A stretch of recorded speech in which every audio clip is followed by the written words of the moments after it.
Keeper of the Lost Cities, Everblaze. Chapter 7. Giddy shrieks echoed off the prism-like halls, followed by a huge fit of giggles. But when Alden led Sophie and Keith to a wide sitting room filled with intricate statues and throne-sized armchairs, they found Fitz standing alone. "Where's Bianna?" Sophie said, hoping Keith couldn't tell that her heart was doing the embarrassing fluttery thing it always did whenever she met Fitz's impossibly teal eyes. "Right here!" Bianna shouted, the air shimmering in front of them, and Bianna seemed to appear out of nowhere. She twirled, making her pale pink gown flare before she disappeared again, like a ghostly ballerina. "I'm a vanisher now, can you believe it?" she asked, though her head blinked back into sight. She scowled at where her body should be. "I guess I'm still getting the hang of it." "Of course you are," Della told her, appearing beside her daughter with a graceful swish. "It takes years to perfect the skills, though I must say you're showing incredible control. Alvar took days before he could vanish completely, and he was a year older than you when he manifested." Bianna beamed at that, letting Della show her how to wiggle her shoulders to make the rest of her body reappear. Side by side in their pink gowns and Side by side in their pink gowns and long dark hair, Bianna had never looked more like her strikingly beautiful mother. Even before they both vanished again. "Oh, they've been doing that all day," Fitz mumbled. "It's been hours that... Look, I'm invisible. Now I'm not. Now I am." Bianna rolled her eyes as she reappeared. "Like you were any less annoying with your 'I can tell what you're thinking right now, and now, and now,'" Keith snorted. "Don't get so cocky, mister. I keep laughing and crying at the same time," Fitz warned him. "Hey, feeling people's emotions for the first time is intense," Keith argued.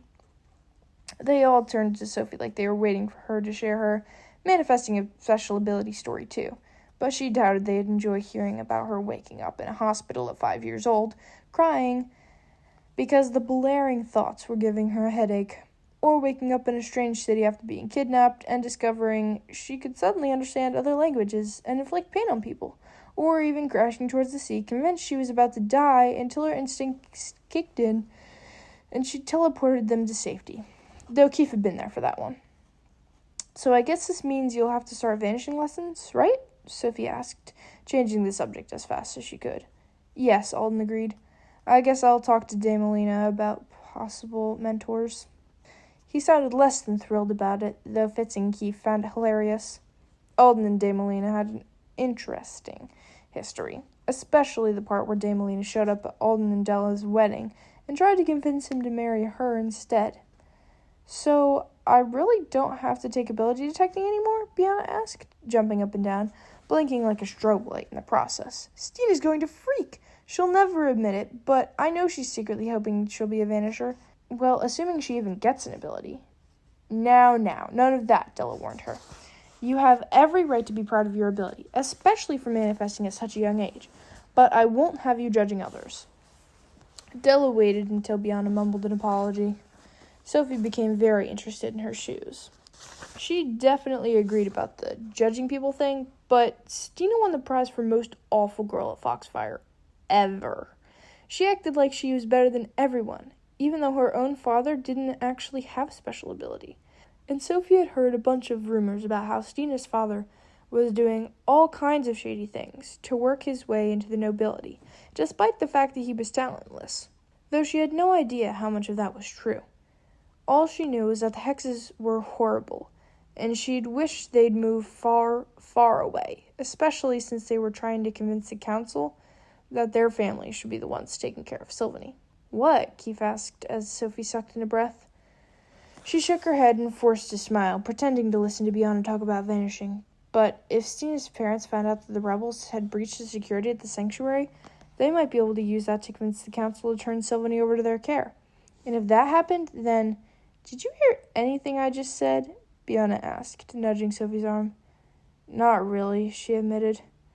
Bianna sighed. "Lame. I said we should go play Base Quest.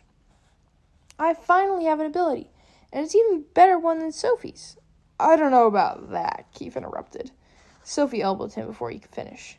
Thanks to a bunch of misunderstandings, Her friendship with Bianca had been rocky at times, but they were finally in a good place.